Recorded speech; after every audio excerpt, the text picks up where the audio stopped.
We worked with ISU and Bengal Pharmacy to essentially establish a pharmacy down in Kendrick. If you're familiar with that community, they had a pharmacy for a very long time. Unfortunately, the owner passed away unexpectedly, and there was a huge void. And obviously in Kendrick, it's challenging to come up the hill, and sometimes it's challenging to go down to Lewiston. And so we partnered with ISU to bring that pharmacy to that area, which is great. The WAMI program is a huge initiative that we have. We've set up endowments for students.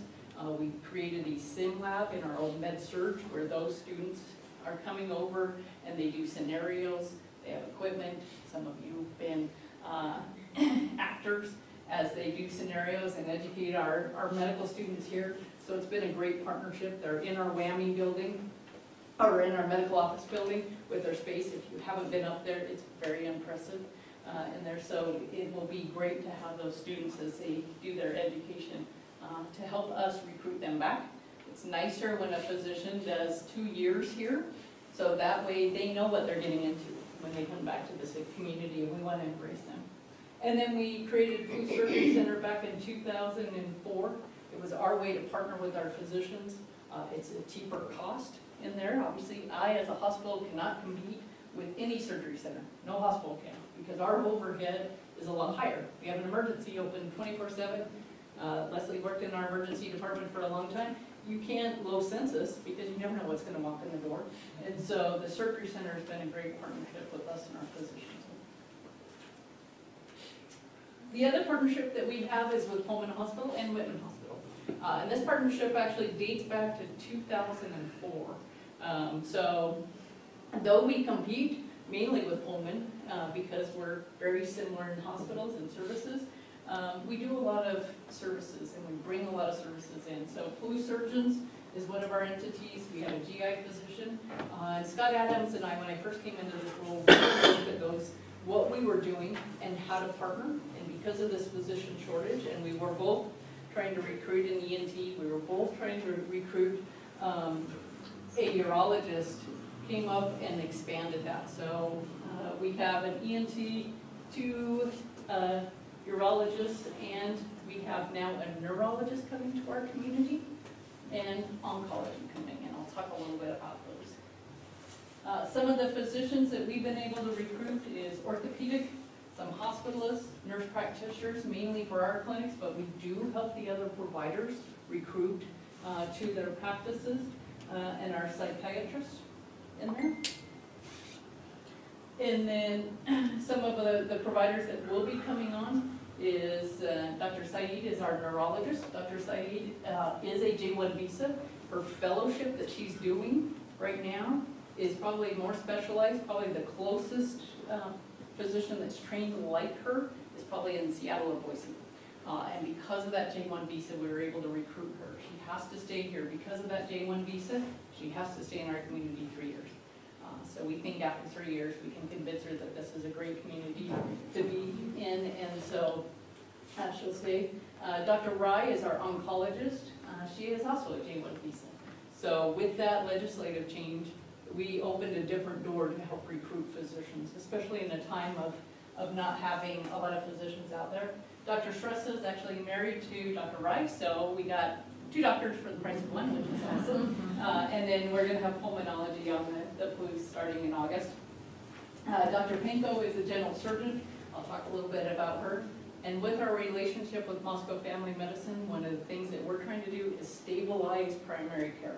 So we have 3 physicians that are recruited, signed contracts in our hands, and they all plan on joining our community in October. So to talk a little bit, some of you know these individuals. So Dr. Pinko is our new surgeon that's coming on. She's actually doing a fellowship down in Texas and was just up here this last weekend, put an offer on a house in Moscow. So we're excited to have her join our community. But Dr. Stiller is actually leaving us. If you know Dr. Stiller's been commuting to our community for the last 7 years from Spokane. So every day he drives down here, which is amazing that he's lasted that long. But unfortunately, he's going to be moving his practice up there. So Dr. Para, Dr. Visker, our general surgeons, Dr. Malasek. This is a new kind of structure that we put in this practice a couple years ago. He's what's called a surgicalist. So all he's doing is he comes down every other week from Colorado, and he just rounds on the hospitals. Now the challenge in this entity, the challenge of working with Pullman and Colfax is they have to be on call for 3 hospitals. And so that is challenging to have to travel between the 3 and see those. So Dr. Malasek, that's all he does, which is nice because then the other 2 can focus on having a clinic and have less call and be able to meet the needs. But what we found is we needed another general surgeon. We're probably going to add 1 more into this practice. So we'll be recruiting for that. Dr. Jones is our GI doctor. He's a part of this practice. He's been great to have in the practice. Our specialty physicians, so we were able to recruit Dr. Goodrich. Dr. Kaiser is now an employee under Blue Specialties, and Dr. Smith. So Dr. Smith actually practices, has a clinic at Gritman, and so it's nice to have him here in Moscow. And then Moscow Family Medicine. So some of you, this is an interesting arrangement, and I can tell you, we try to think outside of the box as far as how to bring services in here. And I will say this is one of the more complicated ones. So Moscow Family Medicine had been in our community for 30 plus years. Our physicians over there, they want to have their own autonomy. And so what we were able to do is kind of bring these entities together and have them have that autonomy still. So Gritman essentially purchased the clinics. So Gritman owns the clinics, and these are all the clinics. So Quick Care West Side, the Main Street Clinic, which is across the hospital, Student Health and their athletic services that we work with U of I. And then what we did is we contracted with Moscow Family Medicine for essentially the physician portion and the management and the nursing. So they're not employees of the hospital, but those are our clinics. So they look just like Gritman when you come in, that have Gritman badges, but that was a way for us to partner. So obviously they follow under the hospital's policies, and we have strategies on how we can help coordinate the care then between us. So what was the advantage of doing that? What was the advantage of doing that? There's a couple advantages. They didn't want to be employees of the hospital for a variety of reasons, but they really wanted to be partnered with us. They wanted to have their own autonomy. The other advantage is physician practices right now, just some of the things I talked about with our challenges from a reimbursement, they have even more. And so to try to keep a physician practice open right now, that's what you're seeing is you have to team up with the hospitals. So it's a way for us to take over those clinics and take over those costs where they don't have to. The other piece is we were able, because we do have a deeper bench, we're able to provide other services they couldn't do. So it's been kind of a win-win between those partnerships. From a recruitment side, we can help recruit. And that's why we recruited 3 physicians, is how our relationship came together. A lot of the physicians, when they're coming out of school, they don't want to be in their own clinic. They don't want to have to run it because at some time, they're going to have to be the leaders in the organization and they don't want to do that. So they would rather give up that ownership and the administrative piece in there. And so that's what you're seeing in our industry. Back when I first started, it kind of went this direction where physicians didn't want to be on their own and operating their own clinics, and they went to the hospital, and that was mainly because of the HMOs and the PPOs. Now it's because of that work-life balance. They don't want to have to manage their clinics. So that's why we're seeing more physicians be a part of it. So does that mean that, is Gritman handling payroll and billing for the clinics, or do they do that on their own? They should be doing that on their own, but because of some changes in their staff, we're actually assisting them. So when I say it's complicated, it is really complicated. But we essentially have a contract with them to essentially be their people and their HR. So it's very confusing, especially from an accounting. This is one thing I tell my accounting staff now, is I can complicate the accounting piece. I know how it should work, so they get to figure it out, but I can really complicate it. So some of the future, what you're going to see, so our medical office building across the street from the hospital, when the board decided to build that building, we actually overbuilt it. I'm now wishing I would have said we need 4 floors versus 3, because it's filling up very quickly. But that building is, from a rentable side, there's about 45,000 square feet in there. So when we were planning this building, we really tried to get the synergies between different departments. So Chaz being in the building has been a great addition. They were able to expand. On first floor, we actually have space, and so that's where neurology and flu specialties practices are going to go. We're in the process of designing and building those out.